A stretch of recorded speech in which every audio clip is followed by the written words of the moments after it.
Hey, I'm Ashe for Variety, and my debut album, Ashlyn, is out now.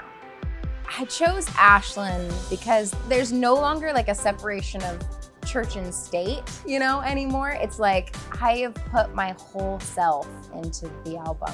There's nothing left. I have always been Ashlyn, and I've always been Ashe. And I think that there's like a marriage of those two worlds that I needed to embrace on this album in a way that I haven't done in my career before. It also makes it way more scary because it's like, people don't love your album, they don't love you. If people love the album, they love you.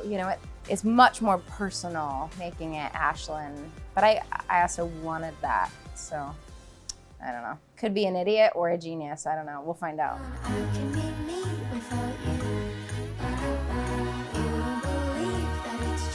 The sound of the album, it's grandiose and sonically ambitious. It is not safe.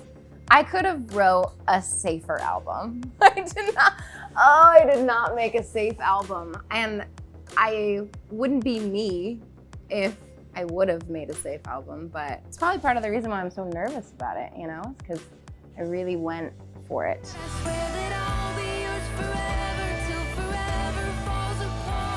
Till Forever Falls Apart, just about that unshakable love in your life. And sometimes that's romantic.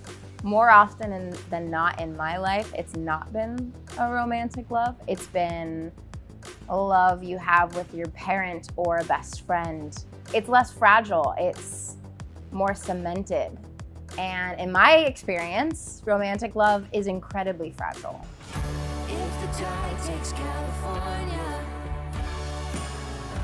I'm so glad I got to hold you. Finneas was just the only right person for the job. I love him so dearly, and he loves me, and we respect each other.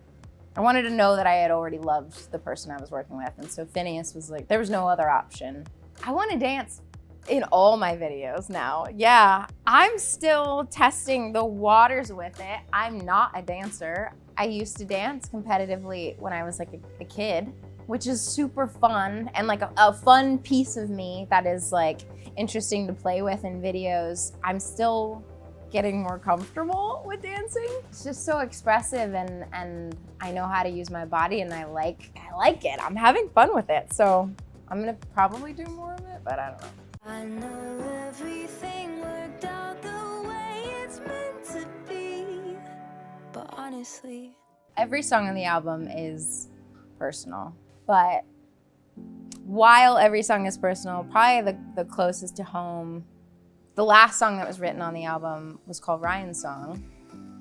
He's my brother, and he passed away last year. The only way I know how to process my life is through songs. So I wrote about that experience, and we had a really complicated relationship, and we didn't get to have talks that I wish we would have had, which is a shame. So probably the closest to home is Ryne's song.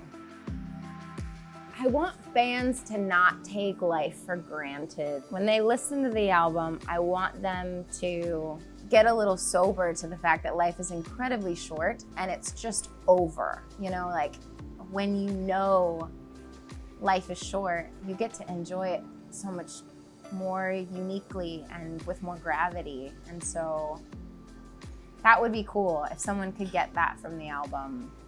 Looking back, what was the moral of the story?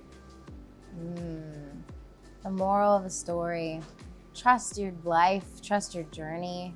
I really think the moral of the story, when I lean into being me, and when I lean into not worrying about what someone else is gonna think or what some music exec thinks of my music. At some point you have to just not give a shit and let go. And you might be hated for that, or you might be loved for that, and none of that can matter. I don't know if that's the moral of the story. I'm still figuring it out. Ask me again when I'm 80, And it's better for me. That's the moral of this story.